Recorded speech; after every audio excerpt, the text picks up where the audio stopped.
আসসালামু আলাইকুম। সমস্ত জিনিসপত্র নিয়ে আমি রান্নাঘরে হাজির হয়ে গেছি। দর্শক, আপনারা সবাই ভালো আছেন? আল্লাহর রহমতে আমিও ভালো আছি। সুনামহনু কিচেন থেকে সবাইকে স্বাগত। আজ পাকা কলা দিয়ে, নারকেল কোড়া দিয়ে, চালের আটা, গমের আটা, চিনি দিয়ে এক জায়গায় ভালো করে পাক করি বড়া বানাবো। তাই সমস্ত জিনিসপত্র নিয়ে এখানে হাজির হয়ে গেছি। এই কলাগুলাকে খোসা ছাড়িয়ে নেব এভাবে।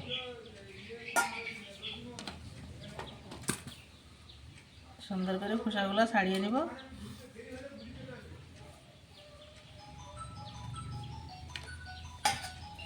এই কলাগুলো এভাবে এভাবে চামচ দিই সুন্দর করে গেলে নেব।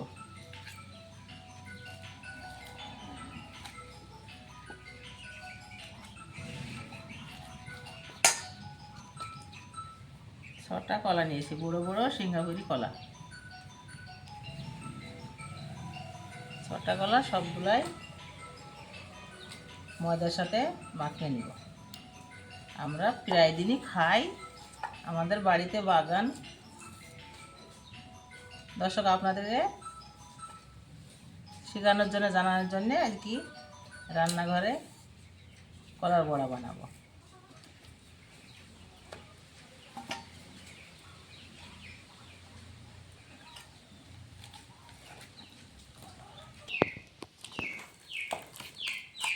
এই কলাগুলো সুন্দর করে গেলে নিয়েছি। এবার মাপ মতো চিনি দিয়ে দিলাম, যেমন যে মিষ্টি খাবেন তেমন মিষ্টি দিলাম। আর এই যে নারকেলটা খানিক নাড়াচাড়া করে নিই। চিনি গলা গোটা তো, একটু গলা পর আটা দিয়ে দিব। গমের আটা, চালের আটা। পানি হয়তো লাগবে না, এই কলাতেই মাখানো হয়ে যাবে ময়দা।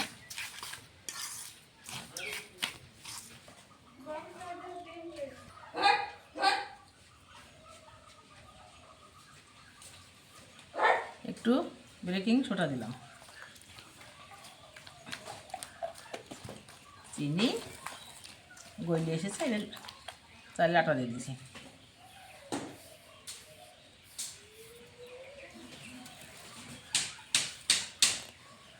চালের আটা আর গমের আটা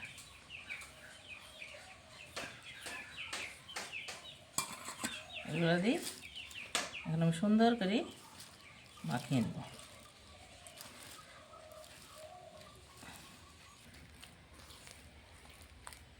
কলা, নারকেল, চিনি, আটা সুন্দর করে যে মাখি, কত সুন্দর আঠালো হয়ে গেছে, বড়ার পাক হয়ে গেছে। আমি উনুনটা ধরিয়ে বড়াটা ভাজতে শুরু করব। অনেকক্ষণ ধরে সানাসানি করলাম সুন্দরভাবে। এই যে আঠালো পাক হয়ে গেছে, পানি লাগেনি কিন্তু। কলা, চিনি, নারকেল আর ময়দা এক জায়গায় মাখিয়ে এরকম হয়ে গেল। এইভাবে করেই মাখানো হয়ে গেল। সাদা তেল দিলাম কড়াইয়ে, বড়া ভাজবো তাই। তেলটা গরম হলে বড়াগুলো ছাড়ব। আমি তেলে ময়দা ছেড়ে দিলাম বড়া ভাজার জন্যে। ভাজা হয়ে বড়া হয়ে যাবে ময়দা।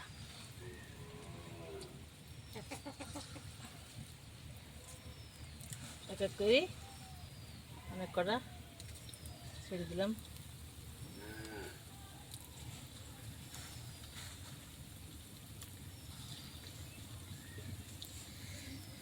আস্তে আস্তে ভাজা হয়ে লাল হয়ে যাবে। লাল হওয়ার পর তখন উল্টে দিব, ছল্লি দিই। এক সাইড লাল হওয়ার পর এক সাইড উল্টে দিব।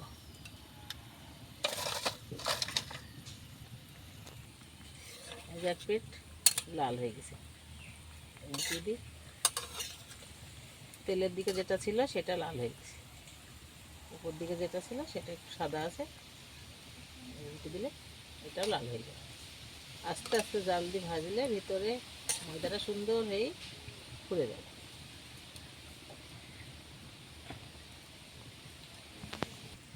সুন্দরভাবে কালার চলে এসছে, লাল হয়ে গেছে। এবার আমি তুলে নেব।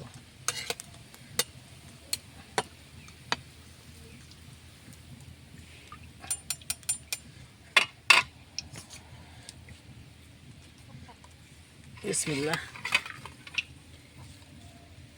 আবার কটা ছেড়ে দিই তেলে।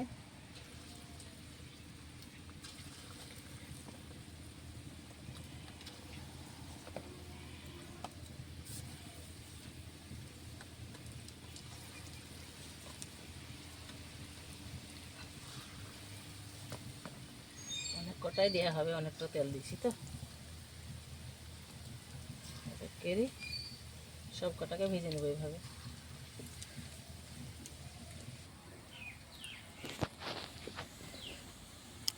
সুন্দরভাবে ফুটে ফুটে লাল হয়ে যাচ্ছে। এখন আমি সেঁকনা দিয়ে তুলে নিব।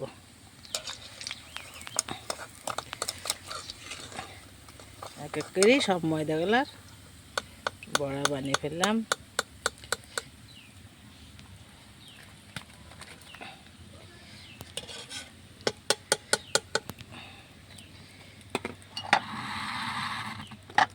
যেটুকু ময়দা আছে দিয়ে দেব।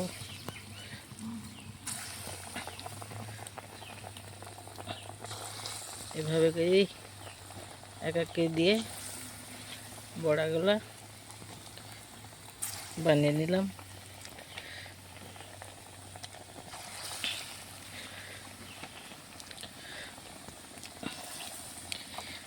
আপনারা দেখলেন তো কি দিলাম? পাকা কলা, সিঙ্গাপুরি কলা, তার সঙ্গে নারকেল কুড়া, তার সঙ্গে চালের ময়দা, গমের ময়দা, চিনি, পানি লাগেনি, অতি হয়ে গেছে, কলাতেই হয়ে গেছে ময়দা মাখানো। চিনিটা কলার মধ্যে দেওয়ার পর গলে গেল, যেই হালকা হয়ে গেল ময়দাটা এভাবে মাখিয়ে নিলাম সুন্দরভাবে। লাল হয়ে গেছে, ছড়িয়ে দিই, উল্টে উল্টে নেব।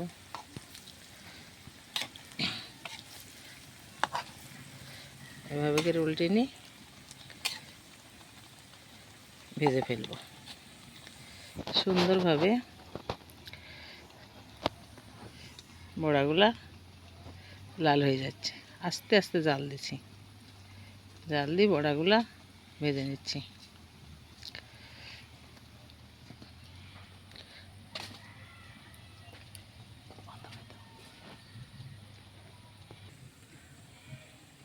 সমস্ত ময়দার বড়া ভাজা হয়ে গেছে। আমরা তো মাঝে মাঝে বাড়িতে তৈরি করে খাই।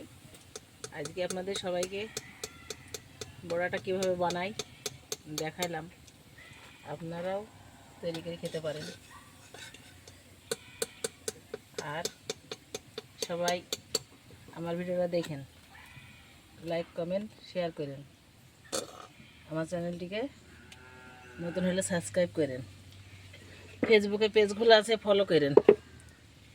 আপনারা সবাই ভালো থাকেন, সুস্থ থাকেন, সুন্দর থাকেন। আল্লাহ হাফেজ।